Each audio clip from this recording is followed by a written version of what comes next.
Difficile de résumer notre invité si vous habitez Nice, si vous habitiez Nice, vous le connaissez probablement. Il s'appelle Élie Guèze, il est psychothérapeute, il est formateur en coaching existentiel.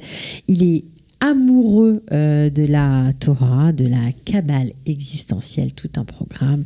C'est son parcours d'Alia. C'est parti. Ils ont relevé le défi de l'Alia. Alia Story, c'est vous. Élie Guèze, bonjour. Bonjour. Alors, je n'ai pas dit principal, ben oui, mais bon. Alors, on va tout dérouler, ne vous inquiétez pas. Vous êtes aussi logothérapeute. Oui. Voilà. Alors ça, c'est un peu compliqué. Vous allez nous expliquer tout de suite de quoi il s'agit. Mais avant de parler de votre métier, juste préciser que vous êtes en Israël depuis 3 ans. Depuis 3 ans, oui. Mais ce n'est pas une première pour vous, Israël. Ah non, 35 ans, j'ai fait Mayanot. Et j'ai demandé à mon rave, parce que c'est mon maître, en tout cas Manitou, si je pouvais redoubler. Donc j'ai fait 2 années de Mayanot. Mais pourtant, vous n'êtes pas resté en Israël. Je ne suis pas resté parce que bon, c'est la contingence. On rentre en France, on se marie, on a les enfants, et puis on travaille, et puis voilà. Donc les choses se font naturellement comme ça. Mais il y a toujours ce désir, puisque je n'ai pas arrêté de parler d'Israël en France. J'étais un sioniste de garde, on va dire ça comme ça. Et voilà, donc la contingence a fait que j'avais certainement quelque chose à faire en France, en tout cas. Oui, bien sûr. Et je ne regrette pas d'être resté. Ouais. Le seul regret que j'ai, c'est d'être venu un petit peu en retard. Bon, il ne faut pas regretter, vous êtes là maintenant, donc tout va bien. Il faut rattraper beaucoup de choses. Il faut retourner à l'école, refaire l'ulpan. C'est dur ? C'est pas évident, surtout quand on habite loin. C'est important pour vous d'apprendre l'hébreu ? Vraiment je dis le sens profond de mon alia, c'est un peu la chita de Manitou, redevenir hébreu. C'est compliqué ce que je veux dire, mais cette idée d'être un hébreu quelque part. C'est-à-dire ? Nos ancêtres n'étaient pas les Gaulois, nos ancêtres étaient des Hébreux. Donc retrouver un petit peu les traces de mes ancêtres. Et la pensée aussi hébraïque. La pensée hébraïque qui est pour moi une pensée universelle.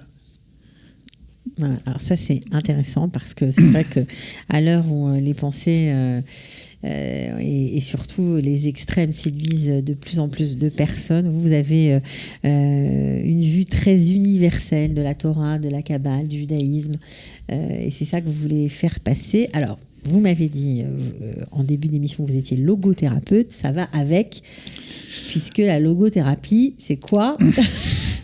Alors, général, parce que il faudrait faire une émission entière sur ça. Bien sûr, j'imagine. D'abord, le fondateur de la logothérapie, c'est Viktor Frankl, qui a vécu la Shoah.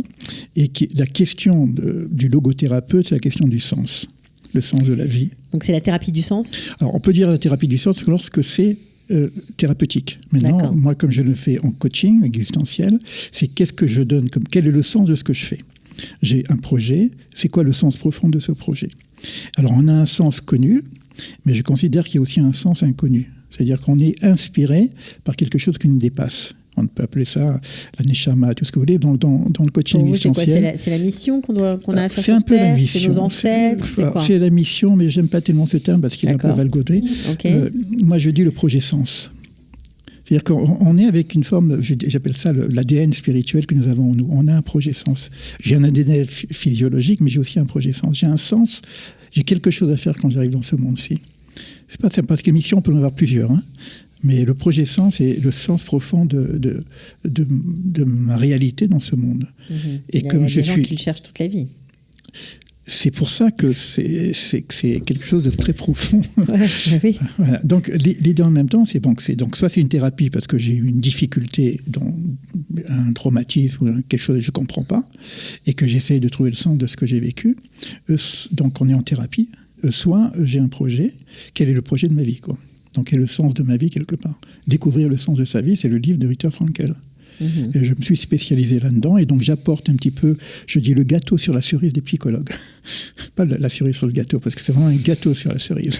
Viktor Frankl qui a été d'ailleurs salué par le Rav Wolbe, pour ceux qui connaissent. Oui, il y a un article sur Kuntras d'ailleurs qui s'appelle Psychiatrie et Torah, et le Rav Wolbe dit que c'est une approche qui est très proche de notre vocation spirituelle, en tout cas de la Torah, et il conseille même, il dit c'est vraiment quelque chose à développer.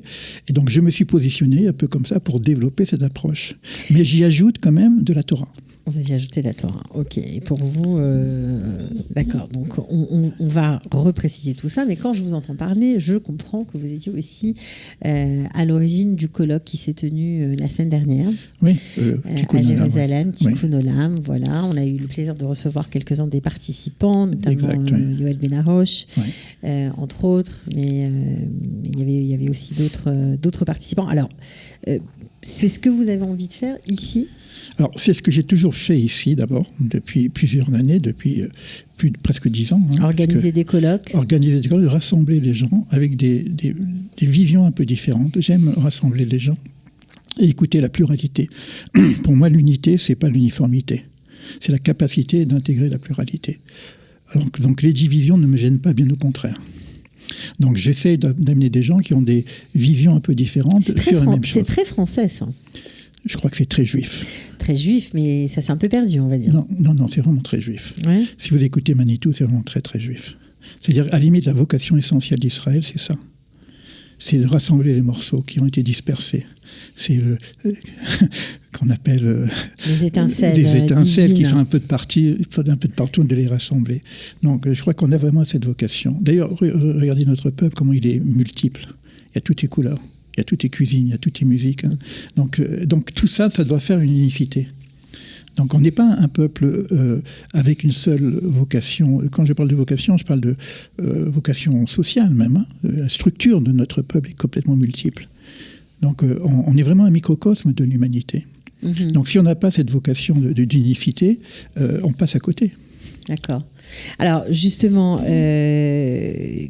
Vous avez aussi beaucoup, parce que vous parlez d'universalité, vous avez beaucoup travaillé avec les Bnei Noachim, comme on dit, voilà, ceux qui respectent les 7 lois de Noachid. C'est dans le même état d'esprit ? Alors, c'est pas vraiment tout à fait ça. Je veux dire que la voie des Bnei Noach, avec les 7 lois de Noachid, bon, ça fait partie de la Torah, hein, c'est dans la vision universelle de la Torah. Mais pour moi, si je ne parle que de l'extériorité des choses, c'est comme pour nous, hein, pour un juif, quand on lui montre la Torah, si on lui montre que les mitzvot dans leur extériorité, il ne comprend pas grand-chose. Et je pense que si on veut parler avec les nations et que leur montre les lois Bnei Noach dans leur extériorité, c'est-à-dire l'exotérisme, je veux dire que c'est un peu léger, quoi. Donc les nations ont besoin de quelque chose de profond.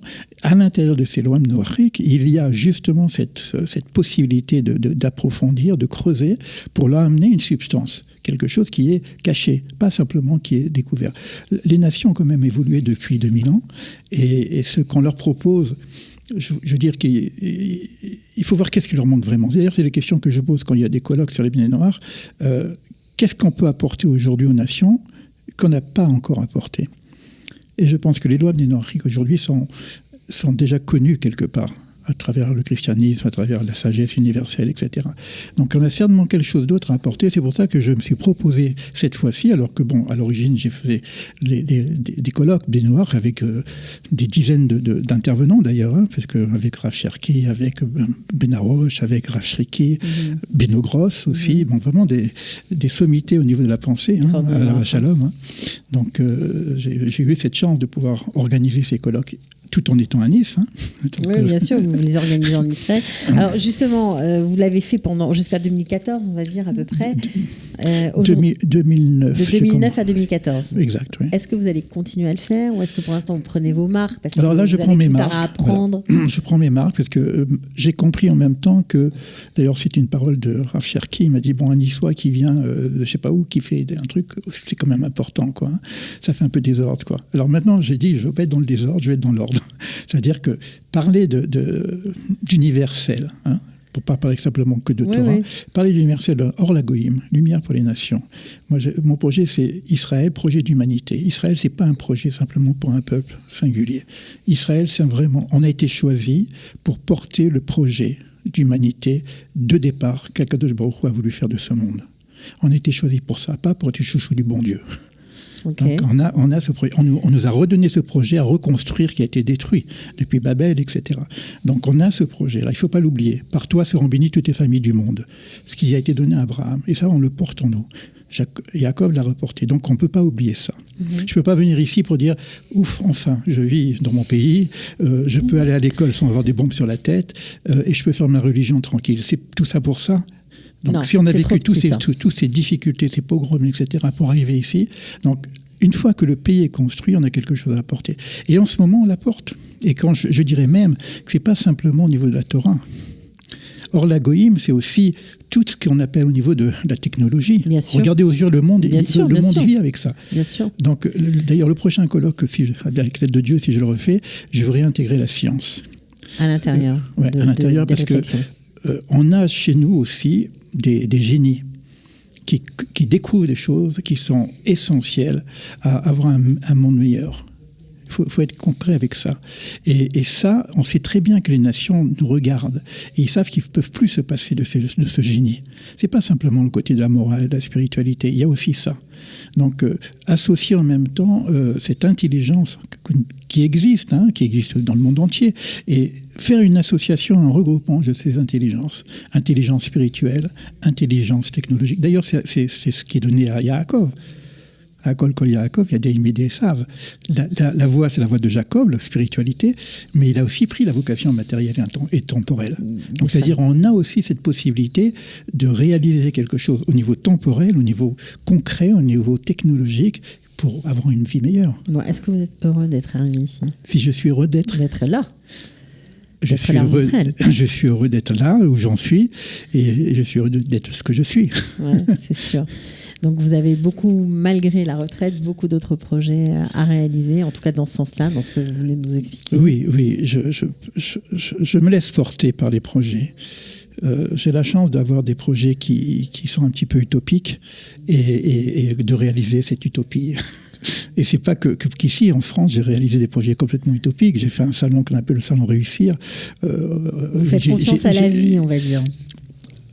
Je fais confiance à la vie, je fais confiance aussi à l'Ashgacha. Mm-hmm. Quand j'ai fait ce colloque sur Réussir, c'est juste comme un exemple. Oui, bien sûr. J'étais au chômage. Et je voulais monter une entreprise. J'ai vu comment c'était difficile de monter une entreprise. J'ai créé le salon de la création d'entreprise. 6000 visiteurs. Oui, ça cartonnait. 6000 visiteurs. À la fin, on me demande à moi, Monsieur Guèze, c'est quoi le secret de la réussite ? Il y avait tous les responsables économiques de la Côte d'Azur. Vraiment, je les ai tous rassemblés. Je dis, vous savez, le secret de la réussite, c'est que d'abord, il faut avoir un projet. Ensuite, il faut travailler. Il faut accepter les efforts. Mais la réussite, ça dépend de là-haut. Si c'est accepté là-haut, ça marche en bas.